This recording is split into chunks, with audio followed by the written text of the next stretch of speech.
All right, cool. Well, hi everyone. My name's Cooper. Y'all already probably know me. I'll just get right into it. That's right. Do we have the little clicker thingy? Yeah, where is it? Eli? Oh, Cooper, it's right here, bro. Ah, Thank lovely. Okie dokie. So, everybody here is going to die. Presented right here is the remaining slides.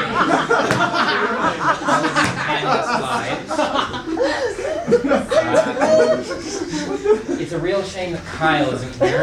Also quite nice because I didn't get his birthday, but let's shoot for 40.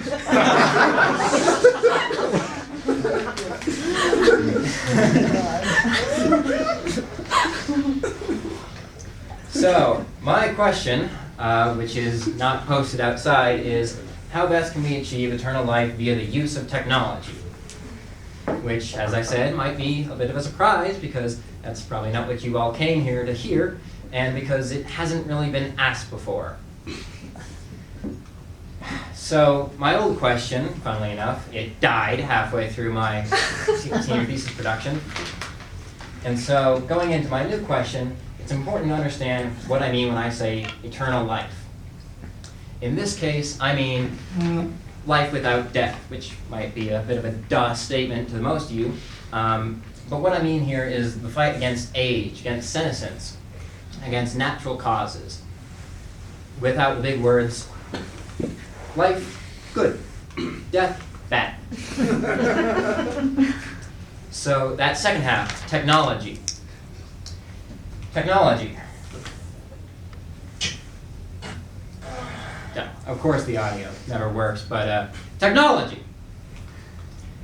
Through the course of my senior thesis, I divided my research into 5 different categories: bionics, nanomachines, cellular modification, digitization, and cryonics, each of which I developed a minor understanding of in order to get a good idea of how best we could achieve immortality via the use of technology.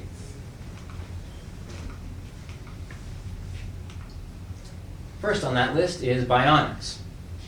The idea that with man-made objects we can extend our life, improve it. You'll see a prime example here upon my face. One might consider glasses bionics. If you've ever had a tooth filled or seen a pirate, you might think peg legs, which technically work. Next up, cellular modification. The idea that through the modification of our body, we can edit out the poor genes and become better people, and on a quite literal level, and become better people on a cellular level.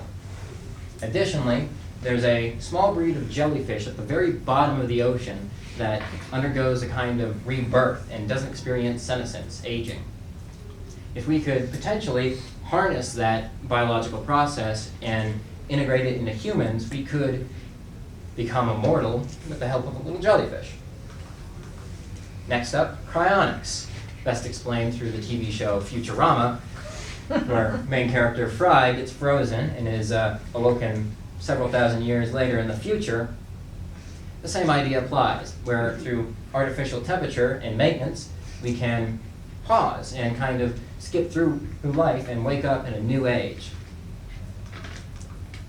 Digitization is the idea that through technology we could recreate the human mind, or a habitat for the human mind that we could inhabit and kind of live in the sense of that. Nanomachines is the idea that with the production of tiny robots, we would be able to modify our body and change it at will through the help of our tiny assistants, allowing us to change our body's structure on the fly and achieve longer, more fruitful lives and better maintain our bodies than we normally can. So, with that baseline constructed, now we can finally ask how best can we go about achieving eternal life. Let's jump right back to that. Nanomachines are flawed. There are a litany of issues. They are expensive. They require very intricate pieces, and they have a massive amount of work that needs to be put into them before they are even remotely close to being available. Speaking of, that lengthy production process. To create even one is going to be a monumental task for humanity that might not let us achieve it as fast as we might want. It's unrealistic. In the next century or so, it's just not possible. There is a loose kind of deadline. I mean, let's imagine 1 or 2 generations of people that we would want to become immortal. There's just not time for us to rely on nanomachines to be our first option. Digitization is no better. It's risky. Ultimately, we are relying on a technology that we would have no idea on how to guarantee results. Human consciousness is a question that I'm not qualified to answer and have not tried to. And so trying to achieve pseudo-consciousness through a machine is dangerous. It's speculative. There is mostly a basis on it through sci-fi movies. And there isn't really a concrete example of it throughout history, as technology has only existed so far. It's unrealistic once more. We have a deadline. If any of us in this room right now want to not die, we would not be best going towards digitization, as the work that would be required would probably take our whole lives. Cryonics is following the pattern. It's disproven. Ice crystals form in the human body and destroy tissue. And so combining that with our very sensitive and delicate brains is a recipe for disaster. It's problematic. If you've ever opened a time capsule, you'll find that the contents are very dated. And so depending on what the future looks like, it could show a reality that is maybe displeasurable for the person who is awakening. And it's not worthwhile. There is large housing that's required, long-term maintenance. If humanity as a whole goes under, who's there to pick up the pieces? Who's to say what happens? Who's to trust sleep for 1,000 years? It's not available. It's not viable. Cellular modification, it's costly. The CRISPR-Cas9 is a great example of a genetic editing piece of equipment. It's a complicated and fairly new piece of technology that is not going to be available to every schmuck around the block. So we're going to need to find a way to correct that should we want to use it. It's, once again, speculative. About those jellyfish I made the comment about earlier, there is quite the issue when coming to human and animal DNA being spliced, and so trying to re-evolve humanity into a kind of jellyfish hybrid might be more complex than we're wanting to think. However, it is relatively understood. The CRISPR-Cas9 is, once again, a wonderful example, which I'm not sure if I quite explained. It's a gene editing software that reads genetic errors and replaces them with desirable or less catastrophic genetic compounds. Going back to that, we've developed it. We know how to work it. It's possible. There is an avenue that we could go down and progress that could be made that could ultimately save the human race from death. Finally, bionics. It's cost effective. Peg legs work, man. I mean, like, when it comes down to it, replacements will work.